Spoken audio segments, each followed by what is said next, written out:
This is Open to Work, honest conversations about looking for work, getting work, and what to do when there is no work. Transitioning from legacy media to new media can feel overwhelming. There's new workflows, emerging technologies, and tighter budgets to navigate. But one production company is offering producers opportunities to upskill and get ready for the evolving media landscape.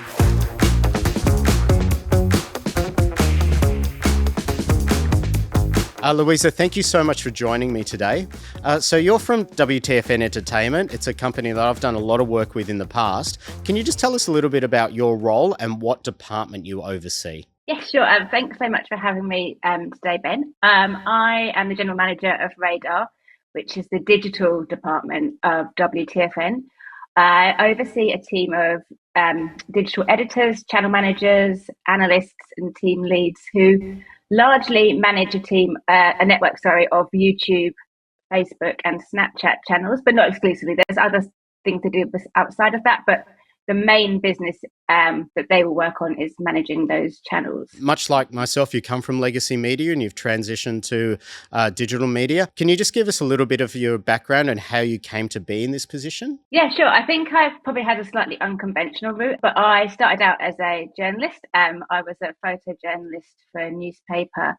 And I saw that the industry was changing and the way that people were consuming news was changing. And I went and worked nights at the Mail Online. So I worked on the picture desk there to get some experience. And they were doing a really amazing job. Like, think what you want about the Mail Online, but they kind of saw the future and saw where things were going. So they're investing a lot in the website. And from there, I went freelance and found there wasn't opportunities there had been previously as a photographer. And it just so happened that Big Brother was looking for digital writers, and I had no idea what a digital writer was. I had no idea what digital was. I applied for the job not thinking I would get it, and got the job and started working on Big Brother. But the biggest thing I think from that was I was like a chief photojournalist at the paper, so I had quite a senior job, which I absolutely loved, and then entered digital as a researcher. So I came in at kind of more entry level, really. So yeah, that's kind of how I ended up working in digital. A lot of traditional production companies are exploring YouTube as an option,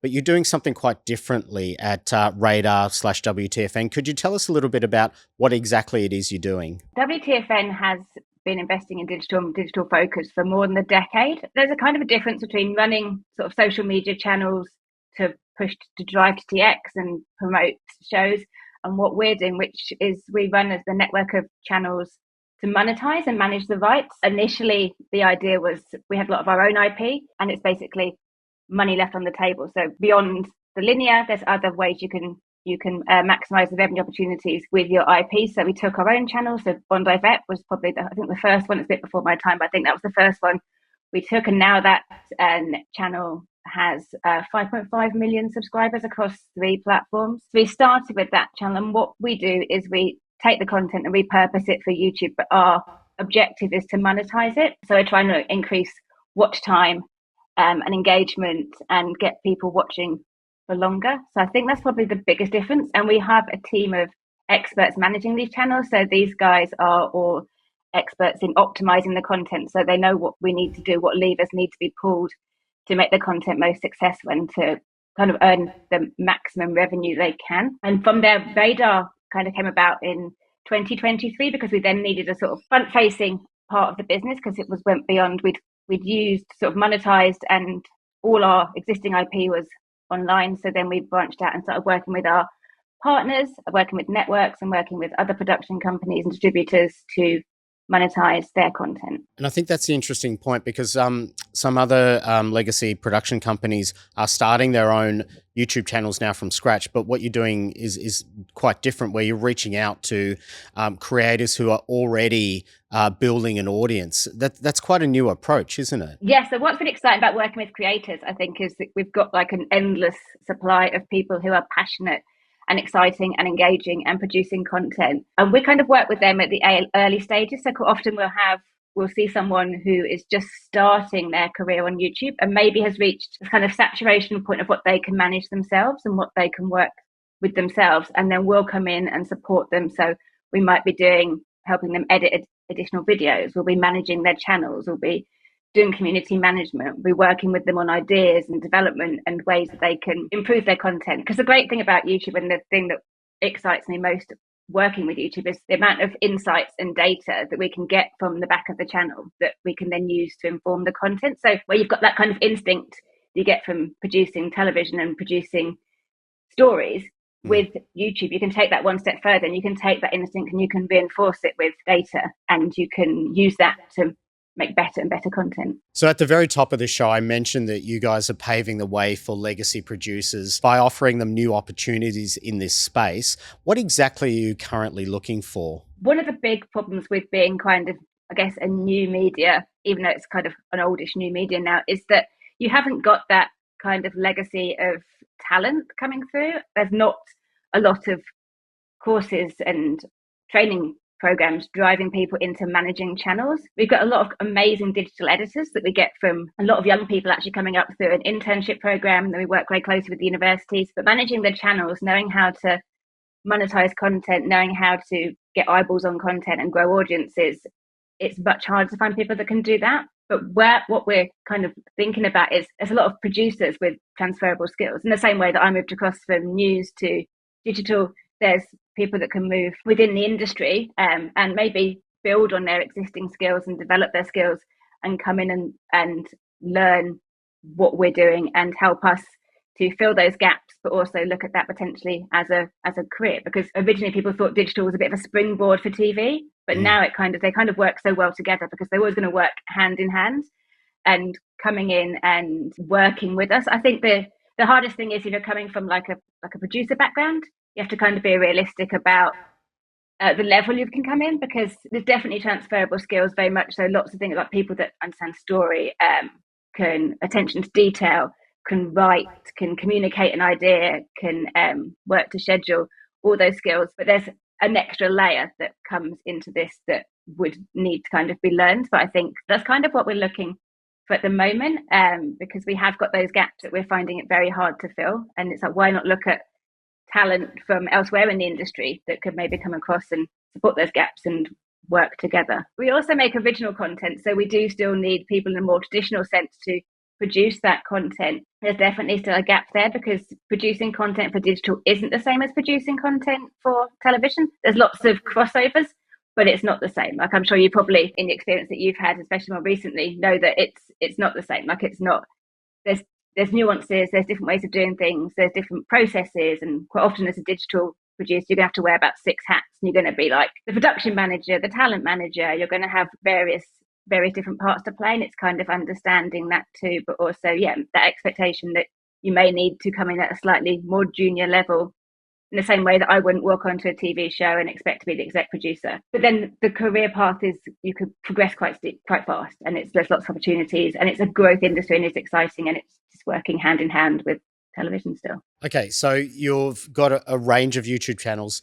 You're looking for people to sort of manage those YouTube channels, and you're looking at producers who come from legacy media. So there's a bit of retraining involved. There's a bit of re-education, de-learning and relearning and so on. Does that about sum it up? Yeah, and I think it's just being open to new opportunities. Also thinking about what you can do, like in now. Like, there might not be an opportunity at the moment, but watch content online. Download apps, watch YouTube channels. There's some amazing original content. There's huge shows like Hot Ones and Chicken Shop Day. And then you've got other companies doing great things like MTV and Channel 4 who are making great original content. Really immerse yourself in that world, and you'll see how it is a bit different, and how things are cut different, edited differently, and just formed differently, and maybe just a different way of doing things. Okay, so I think a lot of producers from the legacy side of the media might feel that this is a job for an emerging producer or a new producer, or somebody to kind of step through and get to television. But that's not really true, is it? No, not at all. And I think there's quite a common misconception that we just hire very young people straight out of uni. And we do hire a lot of young people straight out of uni because they are digital natives. These are the guys that have grown up with digital, with all these platforms. They consume their content on digital platforms in the same way that I guess a lot of traditional producers grew up watching TV, and that's why they want to work in TV, because they grew up watching TV. And it's the same, I think, why we have a lot of young people, but it's definitely not, there's definitely space for a lot more senior people, because we still need managers, we still need experience. And that experience is transferable. We still need people to understand strategy. Even the platforms themselves, like Facebook, is not a Gen Z platform. Like Gen Z, we've got Gen Z working on Facebook, but I'm pretty sure they don't really watch much Facebook. I mean, they'll watch TikTok, they're probably watching YouTube. The funny thing is they watch YouTube without them realizing. So you'll say to them, like, oh, what are your favorite YouTube channels? Oof, don't know. And then they'll start talking and they're actually consuming tons of YouTube without realizing. So it's definitely not just a young person's game. And I think I'm testament to that. Probably like I'm a lot older than a lot of my colleagues, especially just because I started later in the industry. And I don't think it matters. I think that experience is valid, and it's definitely not ever too late to pivot your career or build on your career, build on your experience. So you've worked in legacy media, as have I, and you're in this new space. How is it different, or how is it the same? I think one of the biggest things for working, particularly in television, and how things are changing now. So I guess working in digital, you're more likely to be working 9 to 5. Unless we're working around TX, we're not really going to have to be working outside of hours. Obviously, we're publishing 24/7, but we're not working necessarily outside those hours. You're going to be more likely to work in an office or perhaps a studio, but you're not going to be necessarily going away for months at a time, having to leave your families. There's quite a nice bit of stability there. If you're looking for kind of like a change of pace, it's quite nice. I mean, I used to love any opportunity to go away and any opportunity to get outside of the office, but now I kind of also appreciate sitting in a chair and not having to go anywhere, which is nice. That's something to consider as well, that it is a lifestyle change. Like, not just the work itself might suit you to do right now, but it's also, it might suit your lifestyle. And for me, it suits my lifestyle. All right, Louisa. So Screen Producers Australia recently released a stat that approximately 15,000 people from the film and television industry are unemployed or underemployed at the moment. So I think a lot of producers are out there looking for new opportunities. What's something they can do today? What's the first step they can take? Yeah, I mean, that's a huge number of people. And I think if people have got a gap at the moment, or they have got a break in their career at the moment, then like I said before, start watching content, like immerse yourself in digital content, see if that is something that you would be interested in pursuing. And then reach out to me on LinkedIn. Like, I'm always happy for people to message me. I've had quite a few messages, particularly recently, as like you said, because that we are seeing these changes and there's people looking for work at the moment. People are interested in finding out the opportunities in digital. So yeah, reach out to me. And can I put a link in the description, please? Yeah, 100%. I'll put that in. And then we can put a link in underneath this and to the WTFN job site. Send me an email on there and we'll get back to you. Opportunities change, they come and go, but there's definitely space at the moment within my team for new people and for new roles. Well, thank you so much for your time today, Louisa. I think this is a great conversation, and all the best with everything at WTFN and Radar. Thank you. Lovely to chat to you today, Ben. Thanks to my guest, Louisa Emery. Thanks to Lowkii Productions for helping me put all of this together. And thanks to you for watching. See you next time.